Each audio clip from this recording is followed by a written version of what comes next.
Once upon a chilling autumn night, in the small town of Hook's Hollow, lived a curious and adventurous boy named Oliver. Oliver was known for his insatiable curiosity, and one evening, as the sun dipped below the horizon and shadows embraced the world, he found himself alone in his grandmother's attic.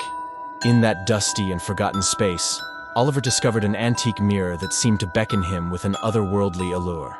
Its ornate frame was adorned with mysterious symbols and carved figures, and the glass itself held an ethereal gleam that seemed to pulse with an eerie energy. Drawn to the allure of the mirror, Oliver hesitated only briefly before stepping closer.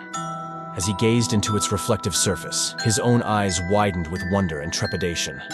The room around him began to warp and twist, and before he could comprehend what was happening, the mirror swallowed him whole. Oliver tumbled through a vortex of swirling colors, feeling as though he was being pulled in every direction at once. He landed with a thud on the cold, hard ground, disoriented and surrounded by an unfamiliar landscape. The air was thick with an unnatural stillness, and the only sound was the distant echoes of his own frightened breaths. The mirror had transported Oliver to a world that seemed to exist between reality and nightmare. Dark, twisted trees loomed overhead, their gnarled branches reaching out like skeletal fingers. Strange shadows danced on the ground, casting eerie silhouettes that seemed to move independently of any light source. As Oliver stumbled through the eerie landscape, he realized that he was not alone. Whispers and ghostly voices filled the air, taunting and tormenting him with indistinct words that sent shivers down his spine.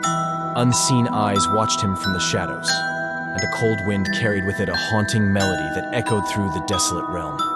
Desperate to escape this nightmarish dimension, Oliver searched for any sign of the magical mirror that had brought him here. But the landscape seemed to shift and change, as if mocking his attempts to find his way back home. The more he wandered, the more the sinister whispers grew louder, filling his mind with dark thoughts and fears. As Oliver's hope began to wane, he stumbled upon a clearing bathed in an eerie glow. At its center stood the enchanted mirror, its surface swirling with malevolent energy. The whispers crescendoed into a cacophony of eerie laughter as Oliver approached the mirror, his reflection distorted and twisted in its magical depths. With a surge of determination, Oliver reached out and touched the mirror, pleading for release. The world around him convulsed, and the mirror seemed to devour him once again. The swirling colors enveloped him, and he felt a sensation of weightlessness as he hurtled through the void.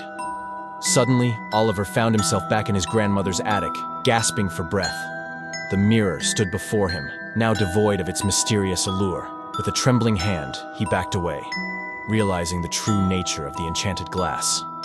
From that day forward, Oliver never spoke of the magical mirror, haunted by the memories of the nightmarish realm it had revealed. Raven's Hollow remained a town of secrets, where the shadows whispered and the echoes of that otherworldly dimension lingered, waiting for the next unsuspecting soul to be drawn into its chilling depths.